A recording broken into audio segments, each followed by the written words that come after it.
Hello friends, रेखी station से मैं शुभा। दोस्तों, आज हम बात करेंगे माइंडसेट की, अपने सबकॉन्शियस माइंड की। सबकॉन्शियस माइंड क्या है? एक्चुअली कई बार हमारे दिमाग में, हमारे ब्रेन के किसी कोने में कुछ बातें रह जाती हैं जो कभी कभी हमें सपने के रूप में भी दिखती हैं। और कुछ हम अपने आसपास के एनवायरनमेंट में बचपन से जो चीज़ें देखते आते हैं या जो हमने खुद भी किया होता है, तो हमें ऐसा लगता है कि जैसे कि कस्टम्स होते हैं ना, कि हमारे जो कस्टम्स हैं वैसे ही चले आ रहे हैं। ऐसे ही जिस एनवायरनमेंट में हम पले बड़े होते हैं, जो हम करते हैं वो हमारे ब्रेन में रहता है कि यही होता है। या जैसे हम खेलते हैं, जैसे हम खाते हैं, तो जब हमारे आस-पास हमसे जो जुड़े लोग होते हैं या हमारे बच्चे ख़ासकर, तो हमें ऐसा लगता है ये भी वही करेंगे। या जब हम चाहते हैं कि जो गलतियाँ हमने की हों वो ये ना करें, जैसे हम रहे उससे अच्छे से रहें। या कुछ पेरेंट्स ये सोचते हैं कि हम जैसे रह रहे हैं हम इन्हें बहुत अच्छे से रख रहे हैं। तो ये सब हमारे ब्रेन में कहीं न कहीं चलता रहता है। और इसके चलते ही कई बार हम अपने ब्रेन में, अपने दिमाग में चीज़ें सेट कर लेते हैं, अपने माइंड को सेट कर लेते हैं। और जब हम माइंड सेट कर लेते हैं तब हमें नहीं समझ में आता कि जो भी सिचुएशन है वो क्यों है। क्योंकि कहीं ना कहीं ऐसा हमें लगता है कि हमें रीज़न पता है ये क्यों हो रहा है। हमारे अपने लॉजिक्स हो जाते हैं, हम सिचुएशन को समझना ही नहीं चाहते हैं। कहना चाहिए जो भी बात है या जो भी परेशानी है उसकी नींव को हम समझते ही नहीं हैं। हमारा दिमाग इस तरह हमें काबू कर लेता है कि हमें सिर्फ वही सही लगता है जो हम कह रहे होते हैं। ऐसा क्यों होता है?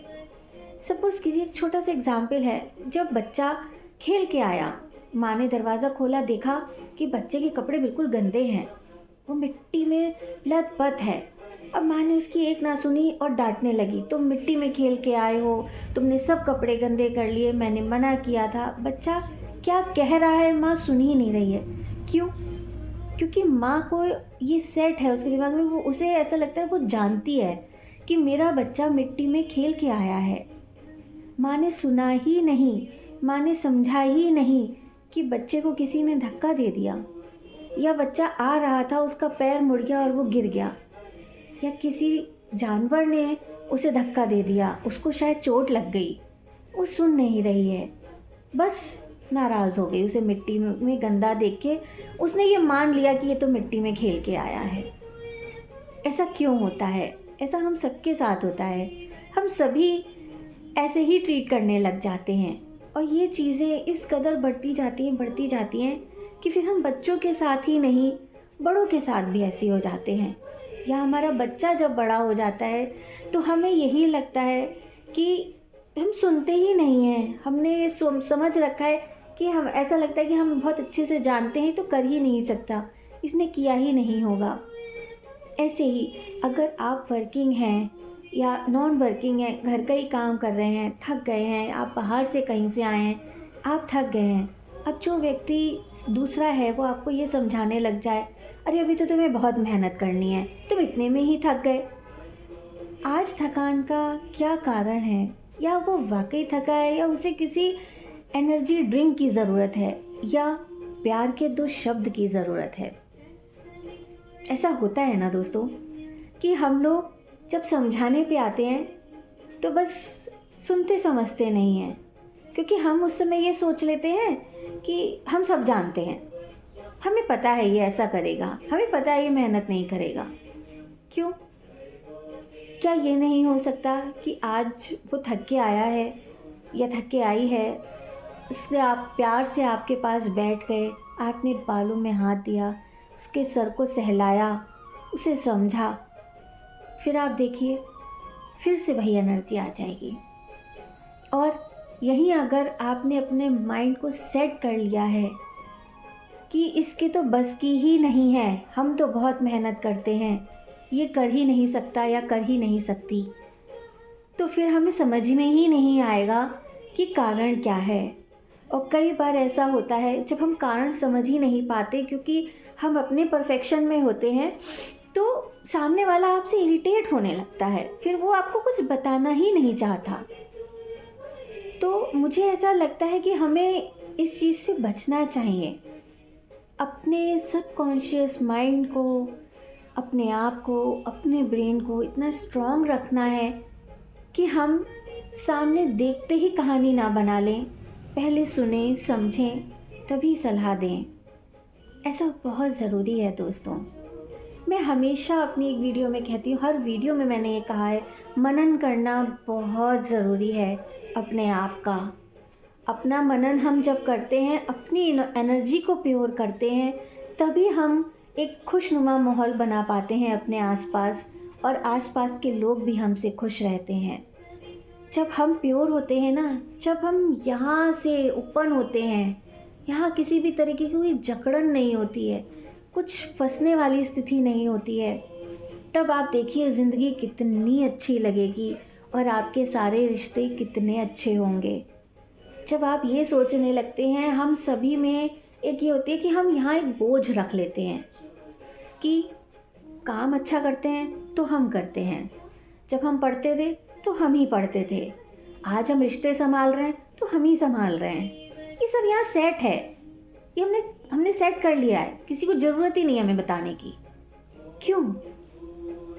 हो सकता है कोई आपसे अच्छा पढ़ता हो सकता है कोई आपसे ज़्यादा दिल से रिश्ते निभाता हो, आपको नहीं पता। फिर जब इस तरीके के माइंडसेट हम कर लेते हैं तो हमें चीज़ें कभी क्लियर नहीं दिखती हैं। यहाँ एक पर्दा होता है, एक धुंध सी होती है, और इस धुंध को हटाना बहुत ज़रूरी है दोस्तों।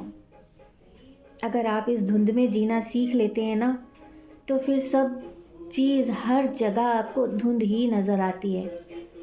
जब तक आप जब गाड़ी चलाते हैं और फॉग होता है, कोहरा आ जाता है, कितना ज़रूरी होता है उस कोहरे को हटाना। उस कांच से हम वो धुआं हटाना चाहते हैं, तभी हमें चीज़ें साफ दिखती हैं। ऐसे ही हमारा सबकॉन्शियस माइंड, हमारा ब्रेन जब तक क्लियर नहीं होगा, हमें कुछ भी साफ नहीं दिखेगा। अपने आप को बदलिए, अपने सबकॉन्शियस माइंड को क्लियर कीजिए, इस फॉग को हटाइए।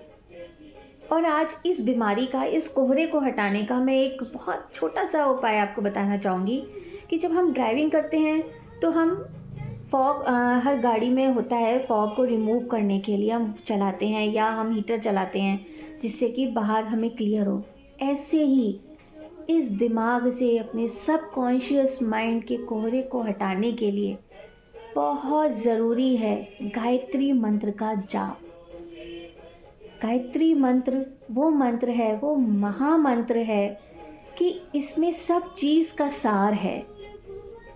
ये आपको यूनिवर्स से, ब्रह्मांड से जोड़ता है, ये आपको सूर्य का आशीर्वाद दिलाता है, ब्लेसिंग्स दिलाता है, आपकी बुद्धि को तीव्र करता है। इसमें सब चीज़ का सार है। ये कई वेदों, सब वेदों से मिलके बना मंत्र है।